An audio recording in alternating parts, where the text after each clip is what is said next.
many of the speakers at this podium, I decided to come here and set the record straight.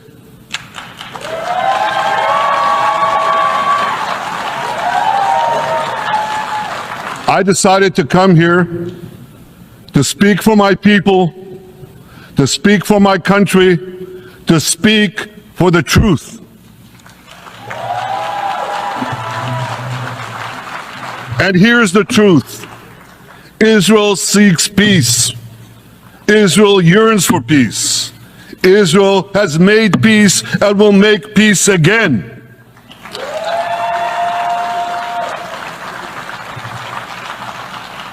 Yet we face savage enemies who seek our annihilation, and we must defend ourselves against these savage murderers. Our enemies seek not only to destroy us, they seek to destroy our common civilization and return all of us to a dark age of tyranny and terror. When I spoke here last year, I said we faced the same timeless choice that Moses put before the people of Israel thousands of years ago. As we were about to enter the Promised Land, Moses told us that our actions will determine whether we bequeath to future generations a blessing or a curse. And that is the choice we face today. The curse of Iran's unremitting aggression, or the blessing of a historic reconciliation between Arab and Jew. In the days that followed that speech, the blessing I spoke of came into sharper focus. A normalization deal between Saudi Arabia and Israel seemed closer than ever. But then came the curse of October 7th. Thousands of Iranian-backed Hamas terrorists from Gaza burst into Israel in pickup trucks, on motorcycles, and they committed unimaginable atrocities. They savagely murdered 1,200 people. They raped and mutilated women. They beheaded men. They burned babies alive. They burned entire families alive, babies, children, parents, grandparents, in scenes reminiscent of the Nazi Holocaust. Hamas kidnapped 251 people from dozens of different countries, dragging them into the dungeons of Gaza.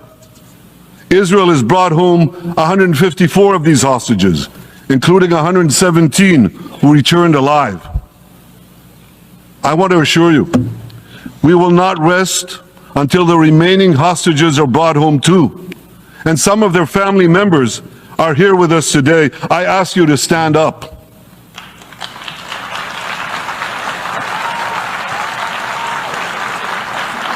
With us is Eli Stevie, whose son Idan was abducted from the Nova Music Festival. That was his crime. A music festival. And these murderous monsters took him. Kobe Smirno, whose son Jonathan was murdered, and his corpse was taken into the dungeons, into the terror tunnels of Gaza. A corpse held hostage. Salim al-Atrash, whose brother Muhammad, a brave Arab-Israeli soldier, was murdered. His body too was taken to Gaza. And so was the body of Ifat Hyman's daughter Inbar, who was brutally murdered at that same music festival. With us is Sharon Sharabi, whose brother Yossi was murdered, and who prays for his older brother Eli, who is still held hostage in Gaza. And with us too is Izhar Lifshitz from Kibbutz Nir Oz, a kibbutz that was wiped out by the terrorists. Thankfully, we achieved the release of his mother Yocheved, but his father Oded is still languishing in an underground terrorist hell of Hamas. I again promise you, we will return your loved ones home. We will not spare that effort until this holy mission is accomplished.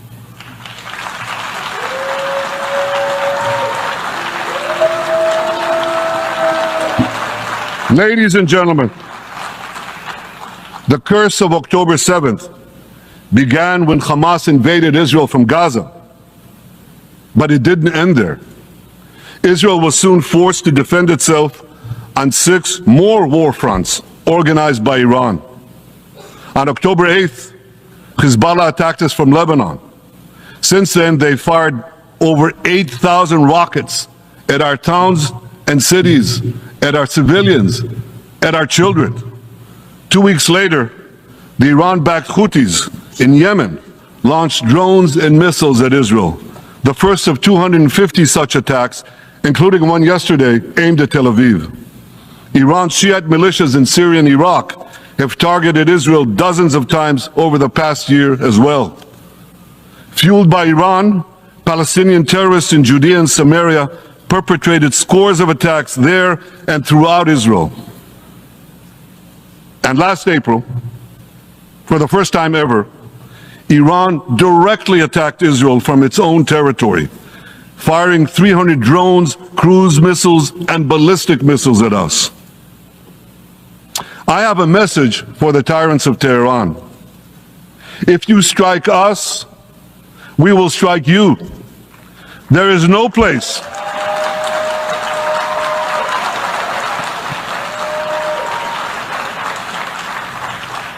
There is no place in Iran that the long arm of Israel cannot reach. And that's true of the entire Middle East. Far from being lambs led to the slaughter, Israel's soldiers have fought back with incredible courage and with heroic sacrifice. And I have another message for this assembly and for the world outside this hall. We are winning.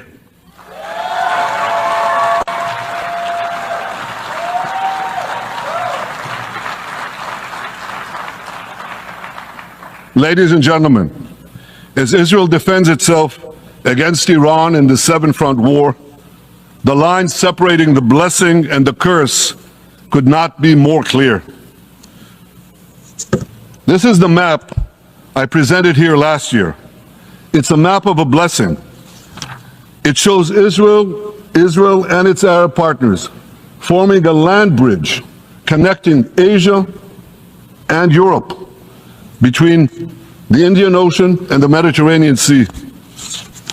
Across this bridge, we will lay rail lines, energy pipelines, fiber optic cables, and this will serve the betterment of 2 billion people. Now look at this second map. It's a map. Look at the second map. It's a map of a curse. It's a map of an arc of terror that Iran has created and imposed from the Indian Ocean to the Mediterranean. Iran's malignant arc has shut down international waterways. It cuts off trade. It destroys millions, destroys nations from within, and inflicts misery on millions. On the one hand, a bright blessing, a future of hope. On the other hand, a dark future of despair. And if you think this dark map is only a curse for Israel, if you think that, then you should think again. Because Iran's aggression, if it's not checked, will endanger every single country in the Middle East and many, many countries in the rest of the world. Because Iran seeks to impose its radicalism well beyond the Middle East. That's why it funds terror networks on 5 continents. That's why it builds ballistic missiles for nuclear warheads to threaten the entire world. For too long, the world has appeased Iran. It turns a blind eye to its internal repression. It turns a blind eye to its external aggression. Well, that appeasement must end. And that appeasement must end now.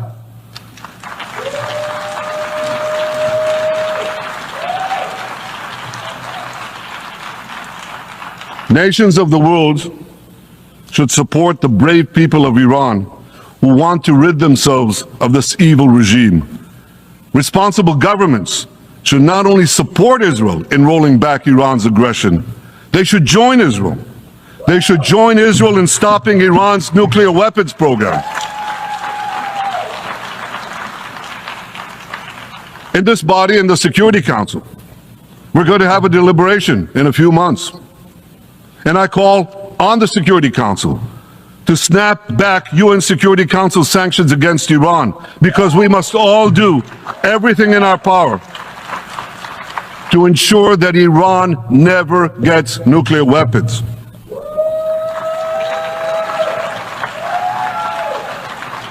For decades, I've been warning the world against Iran's nuclear program. Our actions delayed this program by perhaps a decade, but we haven't stopped it. We've delayed it, but we haven't stopped it.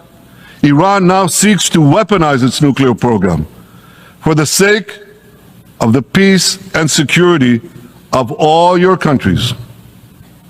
For the sake of the peace and security of the entire world, we must not let that happen. And I assure you, Israel will do everything in its power to make sure it doesn't happen.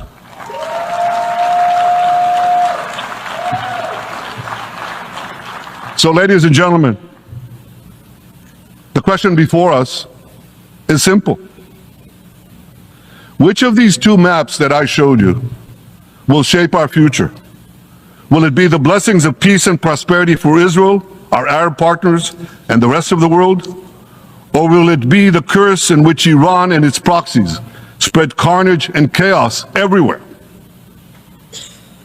Israel has already made its choice. We've decided to advance the blessing.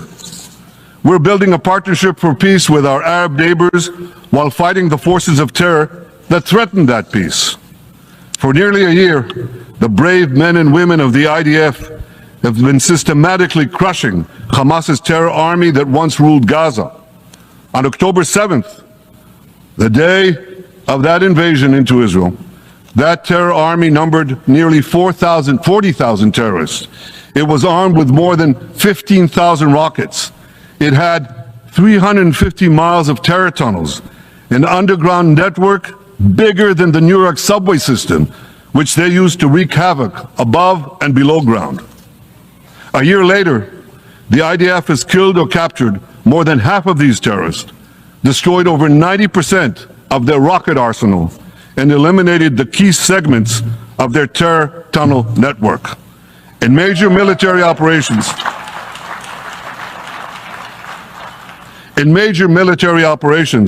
we destroyed nearly all of Hamas's terror battalions, 23 out of 24 battalions.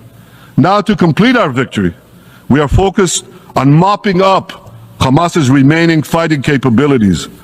We are taking out senior terrorist commanders and destroying remaining terrorist infrastructure.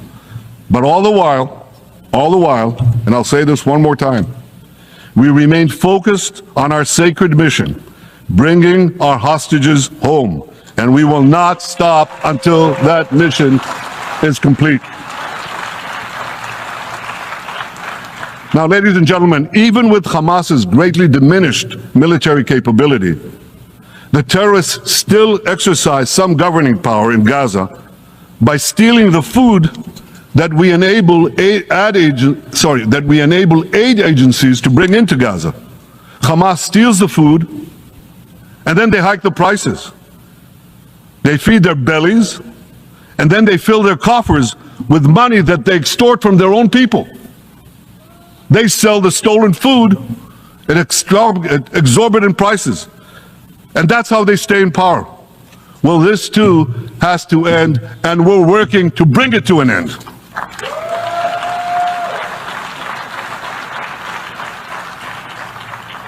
And the reason is simple. Because if Hamas stays in power, it will regroup, rearm, and attack Israel again and again and again, as it is vowed to do. So Hamas has got to go.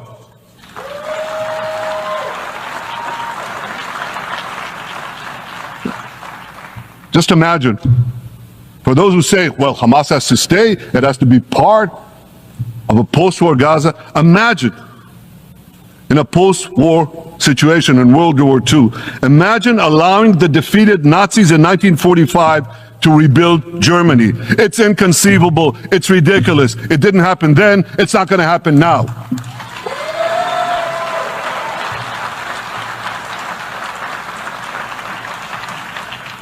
This is why Israel will reject any rule for Hamas in a post-war Gaza.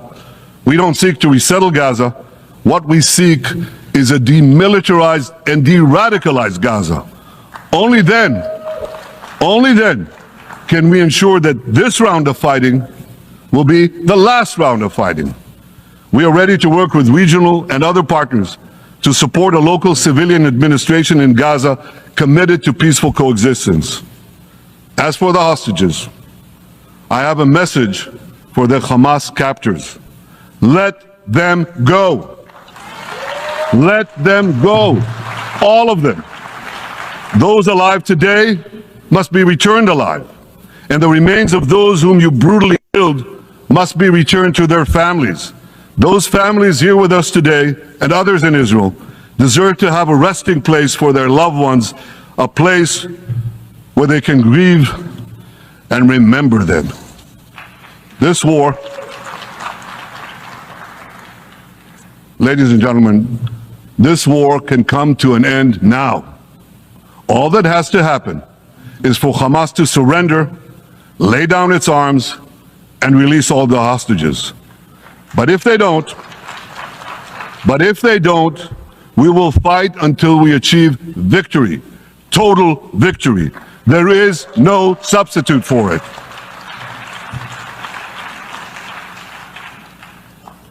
Israel must also defeat Hezbollah in Lebanon. Hezbollah is the quintessential terror organization in the world today. It has tentacles that span in all continents. It has murdered more Americans and more Frenchmen than any group except bin Laden. It's murdered the citizens of many countries represented in this room.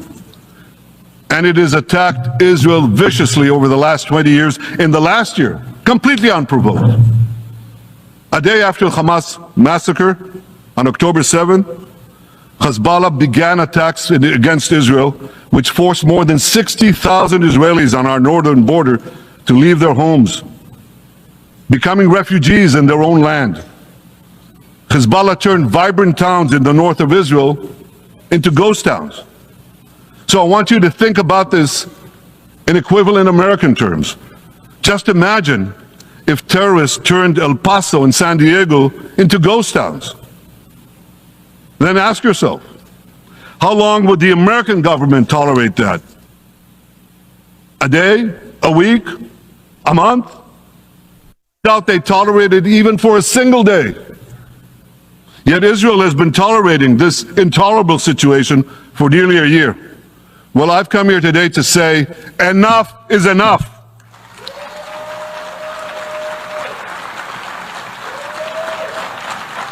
We won't rest until our citizens can return safely to their homes.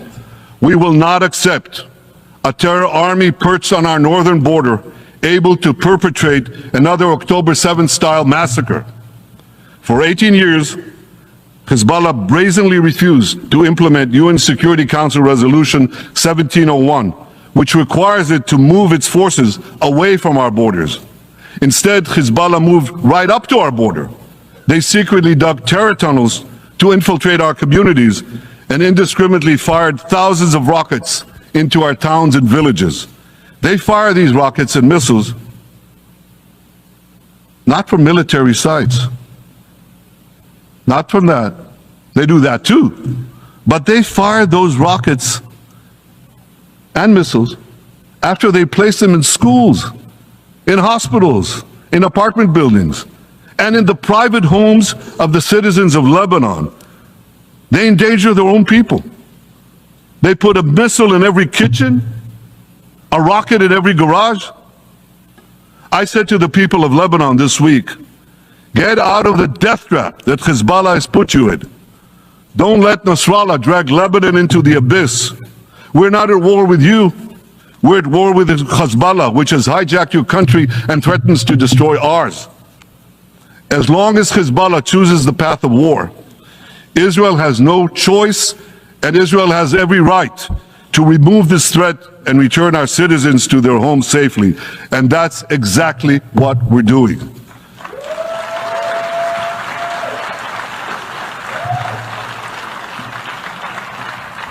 Just this week, the IDF destroyed large percentages of Hezbollah's rockets, which it built with Iran's funding for 3 decades.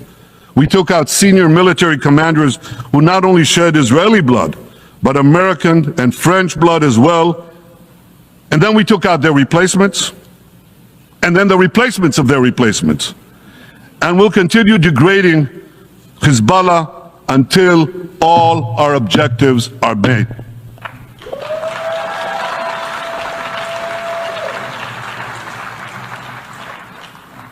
Ladies and gentlemen, we're committed to removing the curse of terrorism that threatens all civilized societies.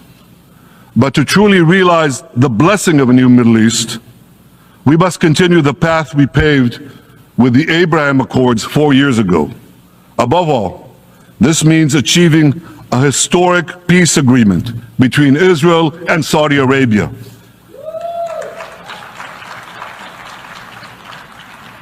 And having seen the blessings that we've already brought with the Abraham Accords, the millions of Israelis who've already flown back and forth across the Arabian Peninsula, over the skies of Saudi Arabia, to the Gulf countries, the trade, the tourism, the joint ventures, the peace.